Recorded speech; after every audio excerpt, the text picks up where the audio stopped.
Šodien mēs raidījumā runāsim par ģimenēm, kuras ikdienā rūpēs par bērniem ar funkcionāliem traucējumiem. Mēs ieskatīsimies ģimeņu ikdienā un runāsim par to, ko katrs no mums varam darīt, lai sabiedrība kļūtu iekļaujošāka.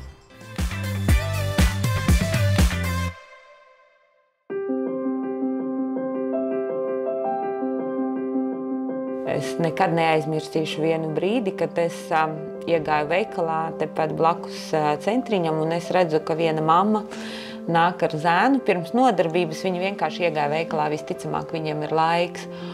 Un es redzu, tam bērniņam vienkārši mēdz būt tā, ka viņam sensoras pārslodzes dēļ viņš varēja skaļi iekliekties vai arī nokrist uz grīdas, un es redzu, kāda tā, es redzu no malas, mamma mani neredz, un es redzu, kāda viņa saspringta, ka viņa nāk pa veikalu un viņa baidās, ka kaut kas tāds varētu notikt, un kā tie cilvēki apkārtēji to uztvers, un tas brīdis man joprojām ir tik dzīvs manās atmiņās, ka es sev atgādinu visu laiku to, kam iet cauri šie vecāki. Katram vecākam ir savs ceļš, kā viņš nonāk pie šīs pieņemšanas. Un kādam tas ir ātrāks, un kādam tas ir lēnāks. Un mēs speciālisti visdrīzāk esam tie, kuri esam blakus.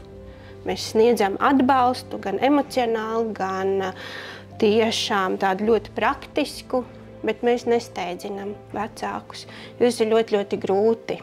Un, protams, ja mēs runājam par šo te diagnozi, un ļoti bieži mēs runājam par to, ka kā tu nokārtosi visus papīrus, un tad taču būs labāk.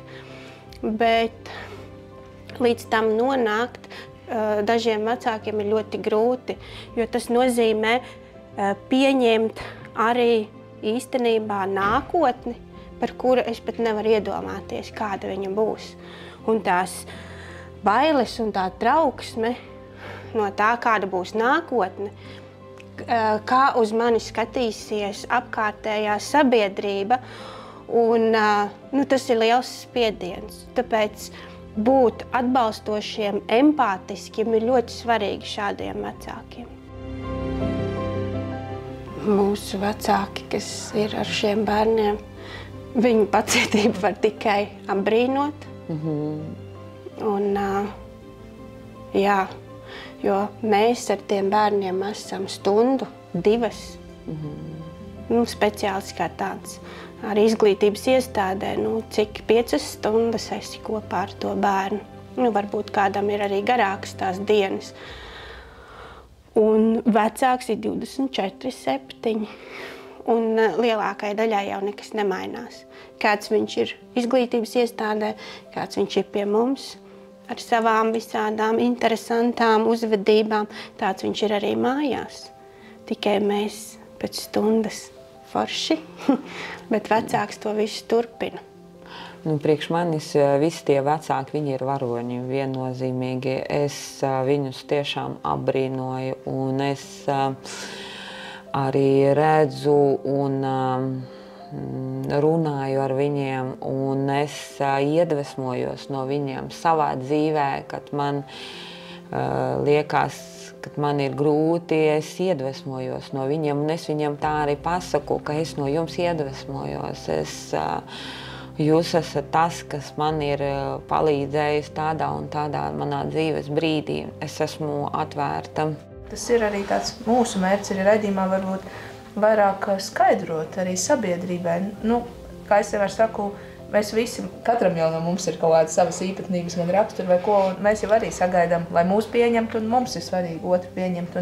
Bet tas veikals stāsts ar to mammu, tas satraukums jau pēc būtības viņai tas radās jau arī no tā noteikti, ka ko pateiks cits, vai varbūt arī ir bijis viņa saskārusies ar kādām situācijām. Man liekas, ka viena no lietām, kas ir jāņem vērā, ir tas, ka jebkurš no mums ir mazliet tāds rezervēts un varbūt arī reizēm, var teikt, mazliet nobijies, trauksmēns no nezināmā. Un es nezinu, es redzu, viņš īpatnēji uzvedās. Es labāk pāriešu pāri ielai, jo man ar to nebūs jāsaskarās. Vai mēs varam šo cilvēku vainot? Nē. Ja man ir bail, nezinu, no zirnekļiem, mēs nemetīsim zirnekļus cilvēkam virsū un teikt pierodi, ja? Tas ir tāds salīdzinājums, varbūt nevisai glīts, bet tās sajūtas es vairāk par to domāju. Tā ir viena no. Otra ir kultūrā vai vidē, kurā mēs dzīvojam. Mums ir pieņemtas noteiktas sabiedrībā sociālās normas, un ja kāds tās neievēro, tad viņš ir ārpus tā ierastā. Ko varētu darīt? Izglītot sabiedrību. To viena lieta, ko mēs arī darām, mums ir kā uzvedības analītiķiem jāpalīdz bērniem apgūt arī tādas ikdienas funkcionālās prasmes. Tas neaprobežojās tikai ar grīdas mazgāšanu vai, zeķu šķirošanu, bet arī ar veikala apmeklējumu. Uz to pašu mūsu blakus veikalu mēs arī dodamies iepirkties kopā ar mūsu bērniem un viņiem mācām. Un varbūt sākumā bija tā, kas te tagad un kā te tas būs. Bet īstenībā ar katru nākamo reizi tu redzi, ka viņi smaida. Reku viņi nāk un viņi pavisam mainās. Tad mēs esam arī tādi nesēji, jebkurš no mums speciālistiem parādīt, ka patiesībā viss ir ok, tikai vajag mazliet varbūt citādāku to pieeju. Un galvenais būtu mierīgam un nesatraukties. Vērot, skatīties un reaģēt ļoti mierīgi un atbalstoši. Vajag sarunāties, ka sabiedrības ir normas, viņas ir sabiedrības normas, bet viņas nav tādas kā sienas. Viņas ir bīdamas, viņas ir pārveidojamas, viņas ir modulējamas. Bet ja notiek dialogs, tad, piemēram, ja tam bērnam blakus ir mamma, ja mēs runājam par bērniem, kā ar traucējumiem, tad ar to mammu var runāt un vajag runāt un būt vieglāk tvert. Tas vecāks attiecīgi arī sajūtīs, ka kāds ar viņu vienkārši sadarboties. Jā, jo nav svarīgi, ko mēs pasakam, bet reizēm svarīgi, kā mēs pasakam.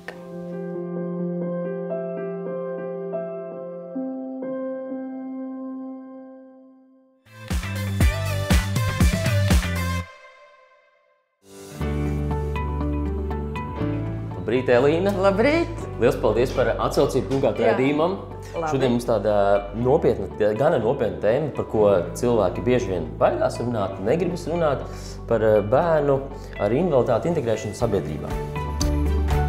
Tendences nav droši vien daudz atšķirīgāks no citām valstīm, bet dažos vārdos par galveno.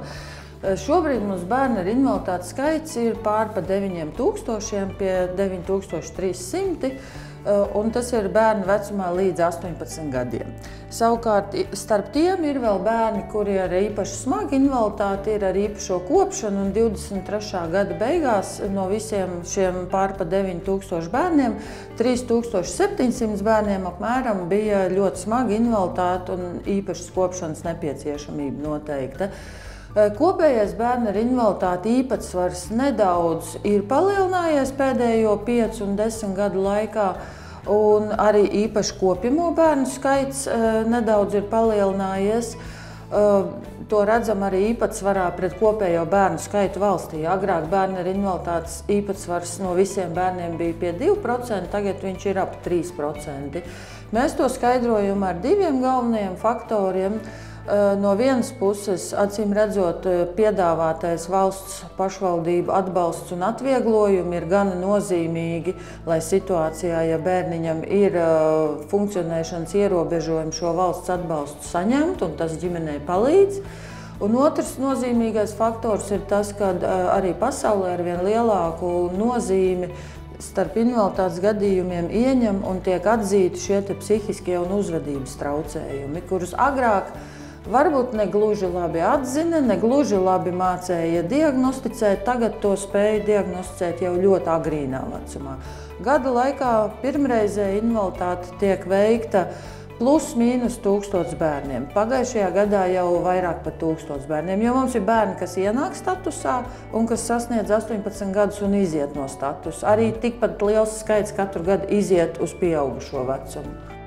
ko ir visgrūtāk izmainīt vai panākt tādas ļoti straujas izmaiņas, ir tieši valsts nodrošinātās veselības aprūpes saulaicīga un pietiekama apjoma pieejamība, jo tas ir viens no iemesliem, kādēļ ģimenēm vajag papildus ienākumus, lai ietu pie maksas speciālistiem.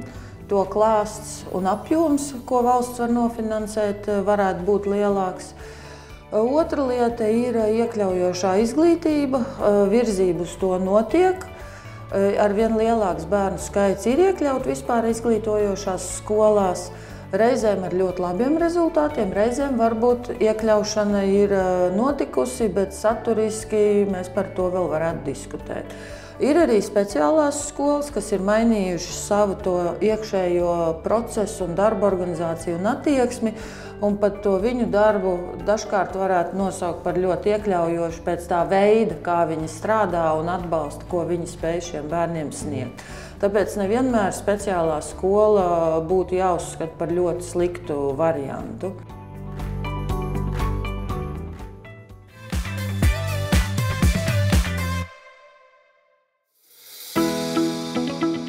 Es domāju, ka tie vecāki, kuriem ir bērni ar funkcionāliem ierobežojumiem, mēs esam izolēti.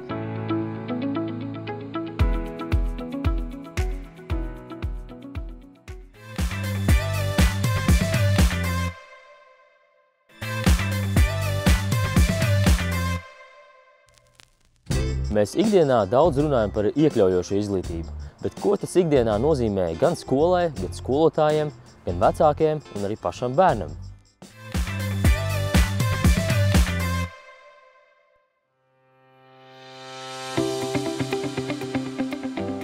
Labdien, Vineta! Labdien! Es sveicināts mūsu skolā, prieks redzēt. Pirmkārt, liels paldies par atsaucību raidījumam.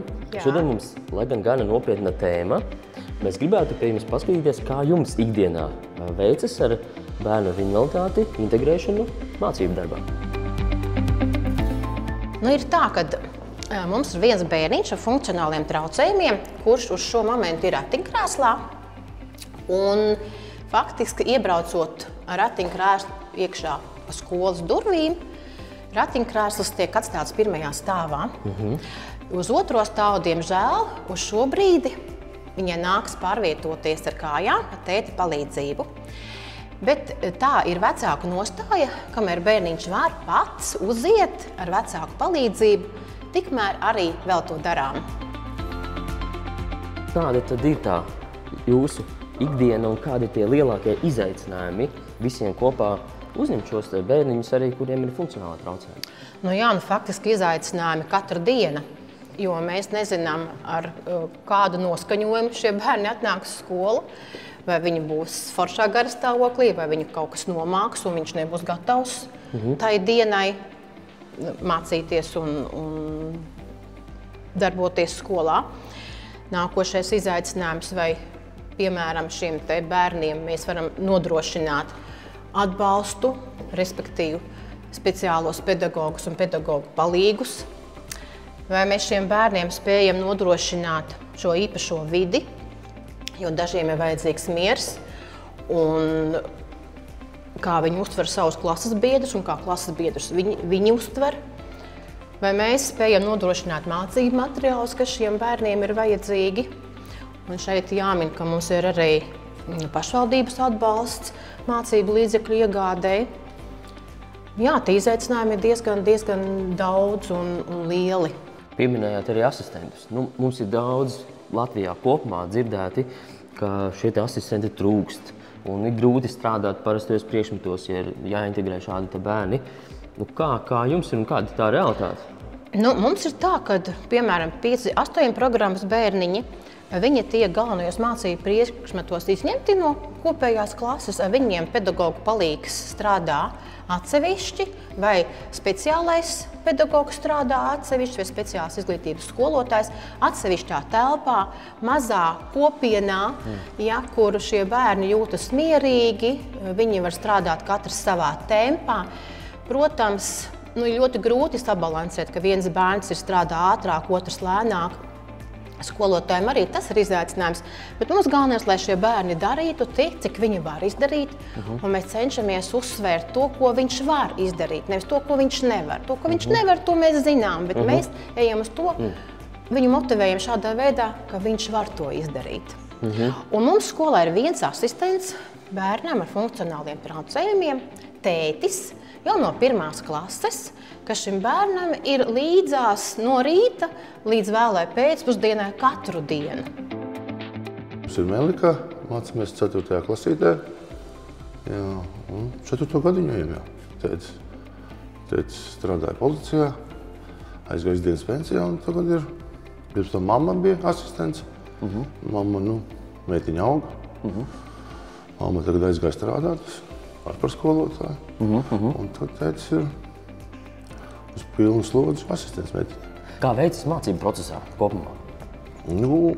Smagi mums iet, jā, bet cīnamies. Tas mums cits atliek. Jo es dzirdēju, skolotāji teica, ejiet gan sportot, gan piedalāties. Jā. Mums ir vingrošanas regulāri, mums ir fizioterapeiti, mums ir rehabilitācijas, mums ir šausmas, kas mums tik nav, jā.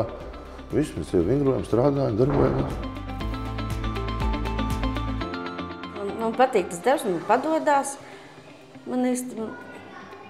varbūt izaicinājums varētu būt tas, ka tā diferencēta uzdevuma jādod, jo Melika nav vienīgais bērns man klasē, bet ir arī 5. klasē meitene, kas varētu būt ar mums kopā, un tad ir arī 4. klasē vēl ar Meliku mācās vēl 3 bērniņi, kas nāk kopā mācīties, un tad pielāgot visus uzdevumus, lai katram būtu interesanti, lai viņš varētu savās spējās attīstīties.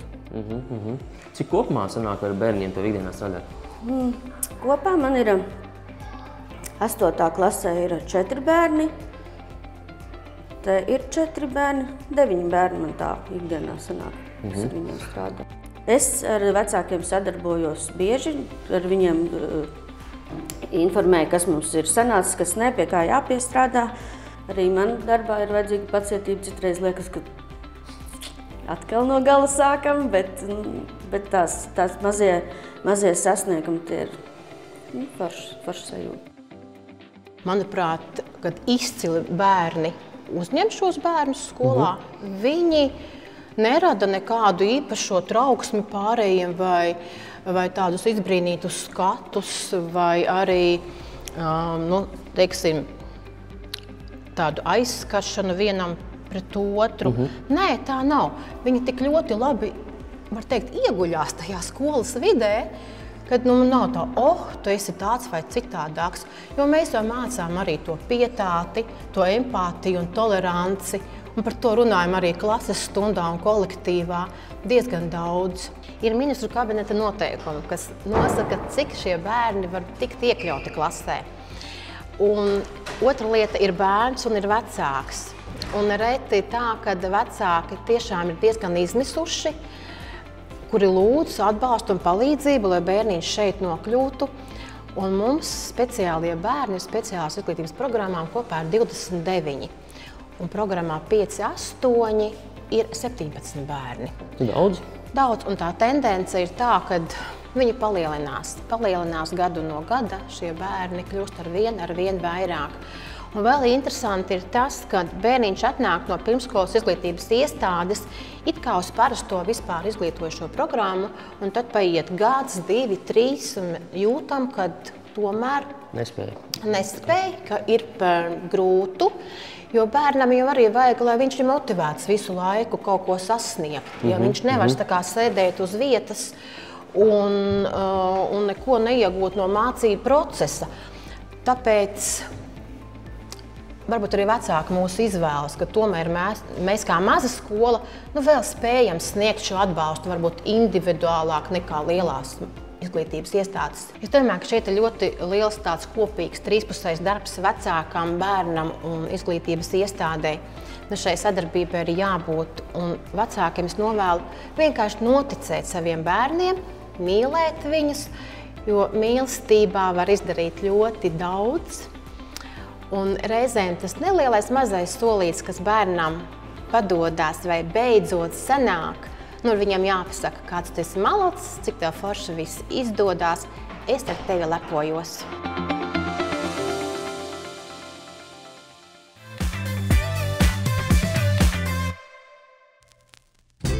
šo raidījumu mēs noslēdzam ar Madaras stāstu, kura kopā pulcē dažādas ģimenes, bet ar kopīgām vajadzībām.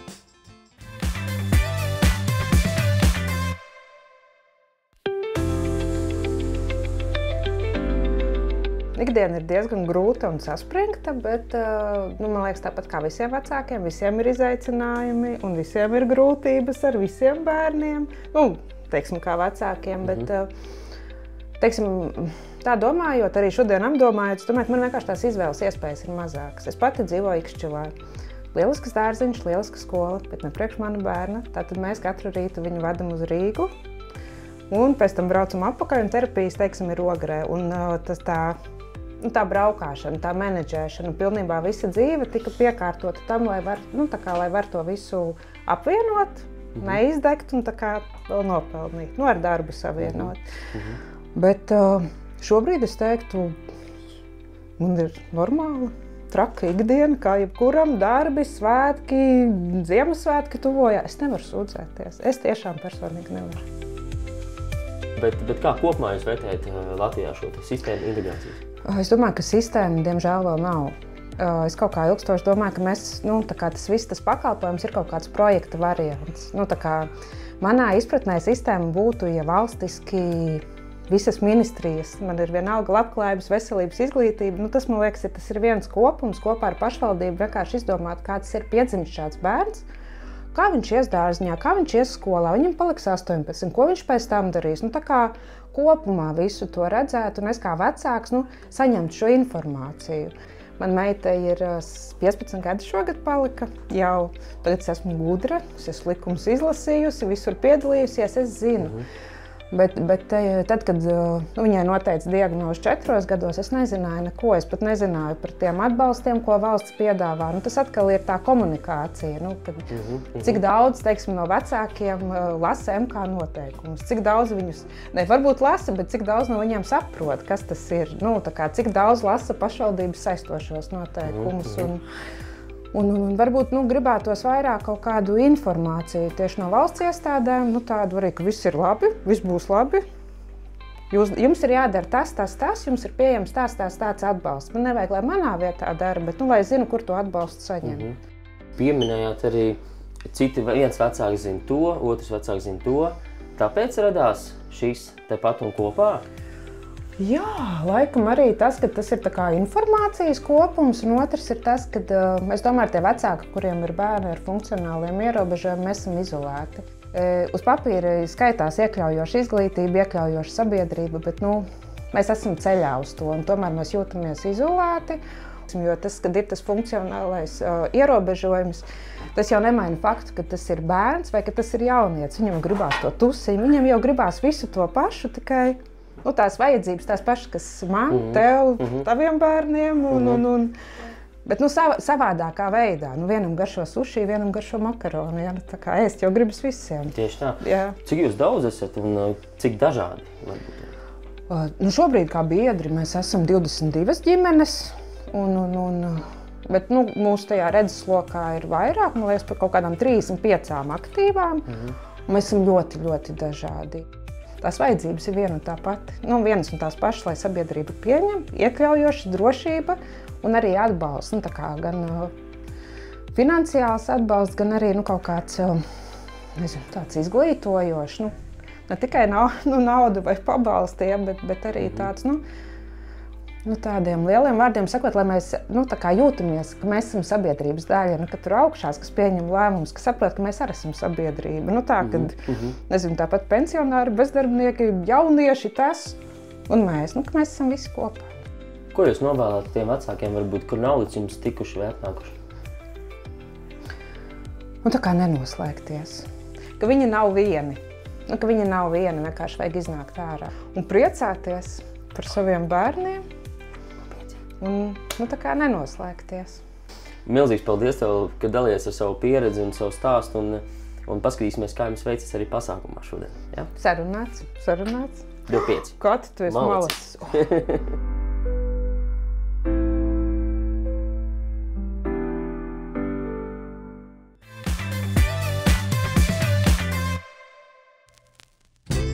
šajā raidījumā un šīs tēmas kontekstā man jau īpaši nāk prātā teiciens par iekāpšanu otrkurpēs. Mēs, protams, nevaram iekāpt šo ģimeņu ikdienā, bet, manuprāt, mēs katrs ar savu rīcību varam atbalstīt un saprast. Savukārt man ļoti patika spilgti palikt atmiņā viesošanās Ikšķilē, biedrības tepat un kopā telpās, kur kopīgi bērni darbojās, jo, principā, viņiem jau ir tādas pašas vajadzības kā mums ikdienā. Vajadzība pēc socializēšanās, pēc pasākumiem, pēc prieka, pēc kopīgi pavadīt laika un būt vajadzīgiem vispār kopumā. Es pieņemu, ka tu man piekritīsi, ka visā šajā stāstā tomēr arī tāds atslēgas vārds ir cilvēks un viņa lēmumu un cilvēcība. Jo, kas man lika aizdomāties, arī izglītības iestāde. Tas ir direktors, kas pieņem šo lēmumu, vai bērni arī ar funkcionāliem traucējumiem ir šajā sabiedrībā vēlami, vai viņi saredz, iespēja arī viņiem būt šeit.